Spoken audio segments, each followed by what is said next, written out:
few days ago, Lupe Fiasco released the first single to his up-and-coming album, which is Food and Liquor 2. And the first single is a song called Freedom Ain't Free, and it heavily relies on the Reminisce Over You song from T.R.O.Y and CL Smooth, dedicated to the memory of Trouble T.R.O.Y. Basically, T.R.O.Y took to Twitter, but he definitely was not feeling the song, not feeling the concept. I honestly think that it was a miscommunication thing, but I don't see what Lupe did wrong. He shat on the producer. I can make a beat with my hand tied behind my back. Ninth Wonder got involved and took T.R.O.Y's side. We have DJ Goldfinger, who took kind of the middle road, and not middle road really, but he was really just playing devil's advocate. Now I'm on T.R.O.Y's side. God's advocate. Excuse me. I feel like Lupe is a fan of Pete's work. I feel like he wanted to bring his generation of listeners to what he thought was amazing music. And I don't know if he did it or the publicist did it, but the way Lupe just responded, just showing like what other people had remade it, and then like why nobody said nothing to them. I think that's a sucker's move. That doesn't answer for you. Like, I'm talking to you. Stop pointing to other people. If I'm talking to you, stop telling me what everybody else does. Yeah, and he also said he reached out. That's where we're having a discrepancy. He said that pretty much my peoples reached out to this, that, and the third, and being that they was handling it, I stepped back because they were handling it. Do you think maybe that T.R.O.Y felt that Lupe should have come to him personally? I think that would have helped. Mecca thought that Lupe was a big enough of an artist or of a name that he would have been able to reach out to Pete and do it the right way. T.R.O.Y was in the right for feeling how he felt as far as that record is concerned. I think that because of, you know, the tenor of the song, that it was so emotional, and because it was a tribute to this, that, and the third, that maybe that should have been the dialogue. But the thing that I took from it was that it's a rule that certain things are untouchable, or it's because it's a classic that you can't use it. And that's where I had a problem with it. The whole thing was going on, people were like, yo, yeah, I did this record and that's whack that you did it, but it was a lot of remakes of that same record. Like, you can't say this is the holy grail of this record and it's untouchable and you know, it has such a pristine type of thing to it, and then you make a remake yourself, or you let somebody else do it. You can't pick and choose. It can't be convenient and still be the rule. Lupe definitely should have reached out. He says he did, but maybe Lupe himself should have reached out to T.R.O.Y and got that type of blessing or whatever. Do we know if the other people to use those samples asked for permission? Yeah, I'm just gonna say this. The worst one I heard was the one JR wrote him joint, but Pete got credited on that. He was like listed as either a writer or a producer. Like, if Pete Rock co-signs whatever it is you're doing, if you're paying homage by giving him a check, if you went to him and said, can I do it, and he said yes, if he has really final say over the record when it comes. He didn't make no money from this, like, so that's why I'm mad. Or he wasn't. Either way, he's still gonna get a check. Like, that's still gonna get a check because they. I think he just wanted say. Based off of a courtesy call from Lupe and T.R.O.Y, it's not a legal issue because, you know, the proper channels were cleared, but it's just about, based on how T.R.O.Y reacted, it's about, you know, being respectful and letting T.R.O.Y hear the record and, you know, getting his blessing. Yeah, he wanted to say it's that record. Didn't they say he reached out? Well, they said he's not saying. You can reach out to the publishing company. Like, you don't have to reach out necessarily to No, they said they reached out to Pete personally. Like, maybe I tell you that I'm speaking to him. You don't talk to him. I tell you I'm handling it. Now, you don't know what happens once I step over here and start getting into, you don't know if I actually have the conversation. If we're cool and it's a personal song to me, don't send him to handle it. We don't know if Lupe actually reached out and asked for permission or reached out and gave him a heads up that it was being done. B, we don't know if he did reach out, because obviously permission had to be granted from someone, whether it was the publishing company or T.R.O.Y's camp or CL Smooth's camp or whoever. Yo, that nigga jacked his song and it's the same shit. That's why T.R.O.Y is pissed off, man. I personally wouldn't have done it. I think it was a class thing that maybe as a producer, DJ, etc., etc. If you sampled it for somebody else too, you really can't be mad. But if you sampled it on your own terms, like if I'm the producer, if this is my record, if I laid this record down, there's a difference between paying homage and then just straight biting.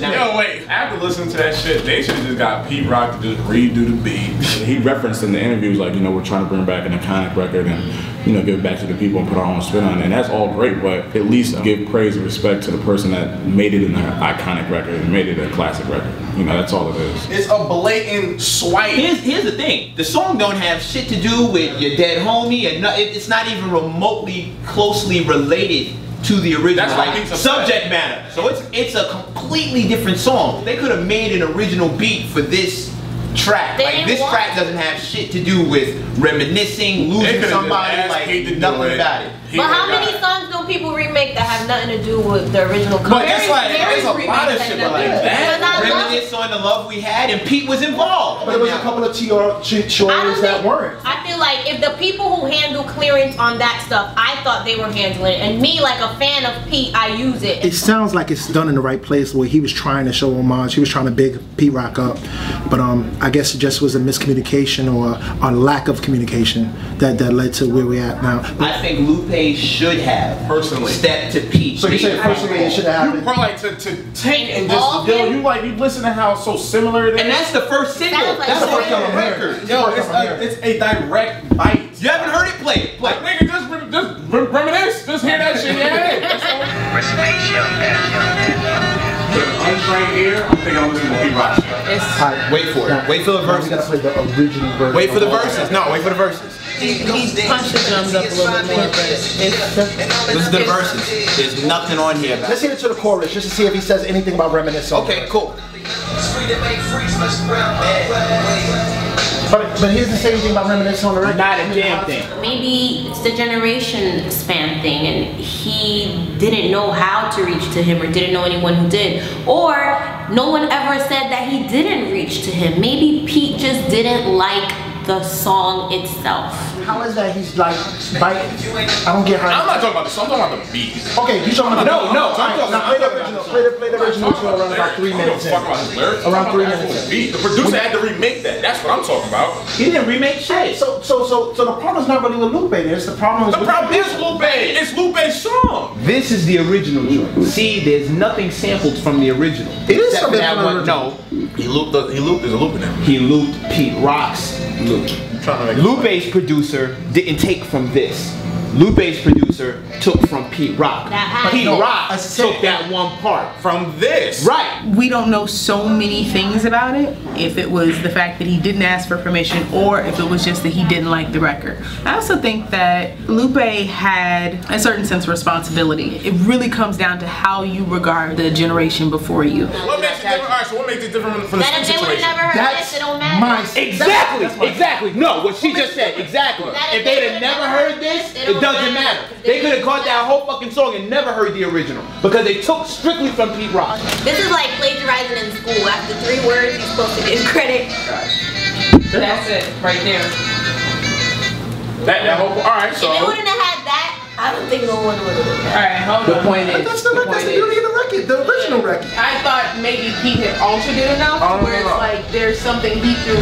Now, if it's a situation, if I'm playing a record, I'm gonna pay Tom Scott. My thing was more so of the fact that who's the original? If we're all sampling and stuff like that, we're sampling for somebody, and it's like Guru said, you know, rap is an art. You can't own no loops. Like we can't be hypocrites, and we can't be, you know, for what we're against. We can't be against what we're for. I'll give credit because you made it.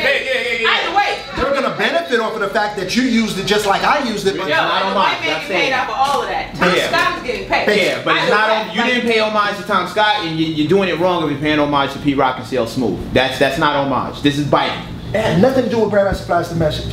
But he showed it and he's touched back and said, yo, shout out to Grandmaster Flash, this, that, and the third. But he updated it. Yeah, he got clearance. He got. That's but all no, I'm I'm saying, saying. no. You don't know if he talked to him directly. But he got clearance before he put it out. And here's the other thing. He had to have clearance before he put it out. Melly Mel didn't beef. But if you think about it the right way, legally, you can't really put anything out legally right now. You can't sell anything without getting some type of We're not clearance. talking about legal. We're talking about respect. I have a very, very clear definition of what paying homage is. Like, if you're gonna pay homage to a record like that, have some references to the original joint. Like, you didn't have any kind of reference to what the original song was about. You just took the beat. Pete Rock felt the need to beef. I believe he's in his right to beef.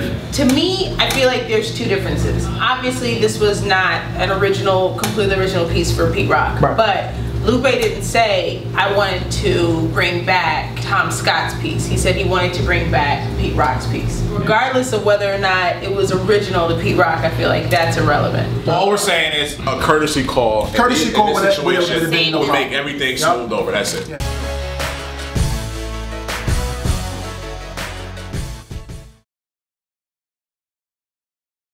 And here's Lupe's Around My Way, Freedom Ain't Free. Oh no, this is not, this is an advertisement. Like, that ain't good. Sounds like it. That don't sound like a mother. What record is this? I gotta shut up. Right. Let's move on. It's a new point now. Like, it doesn't matter now. I can't say shit. It's an original record.